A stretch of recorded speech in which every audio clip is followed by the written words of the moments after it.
స్థాపించిన నీ నామము, కర్ణుడు నీ తల్లిదండ్రులు, ఈ సకల విద్యా పారంగత పండిత పరిషత్ మధ్యమున పూజ్యులైన మా పితృదేవ స్మరించడం నా ధర్మం. నేను రాధాసుతుడను, అతిరథుడి కుమారుడను. ఈ కులము నేను సూదుడను, నాది సూదకులం.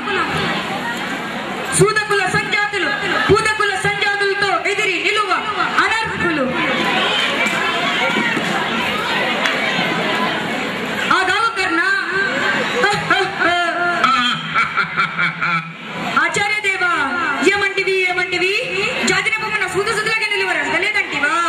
ఎంత మాట, ఎంత మాట! ఇది క్షాత్ర పరీక్ష కానీ క్షత్రియ పరీక్ష కాదే. కాదు, కాకూడదు. కుల పరీక్ష అందువా. నీ తండ్రి జనం మట్టిది, అది జుగుప్సాకరమైన నీ సంభవం మట్టిది, మట్టి కొండలో పుట్టిది కదా.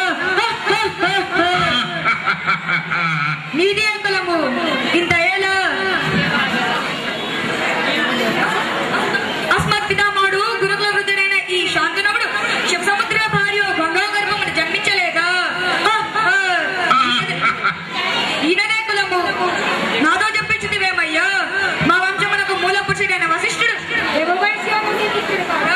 అతడు పంచమజాతి నరుందతి అతి శక్తిని, ఆ శక్తి చండాలంగా అందు పరాశరిని, ఆ పరాశరి పల్లెపరిచిన మత్స్యకందు అందు మా తాత వ్యాసుని, ఆ వ్యాసుడి విధవరాండ్రైన మా పితామహి అంబికతో మా తండ్రిని, పినపితామహి అంబాలికతో మా పినతండ్రి పాండురాజును, మా ఇంటి దాసితో ధర్మ నిర్మాణించడం మీచే కీర్తించబడుతున్న ఈ విద్రదేవుడి కనలేదా?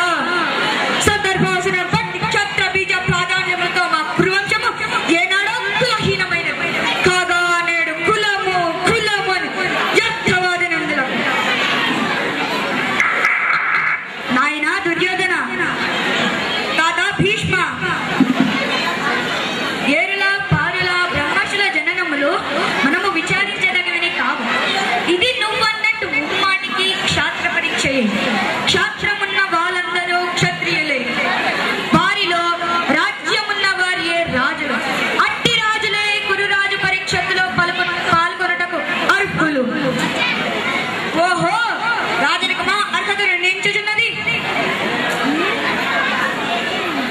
భైరవ సామ్రాజ్యముల సస్య సామ్రాజ్య సంపదగ్రామమై వెలుగొద్దు అంగరాజ్యము జరిగే మూర్త వ్యక్తులుగా విచ్చుచున్నాను. సోదరాజ్య శాసన అనుకళ కిరీటం తెప్పించుము.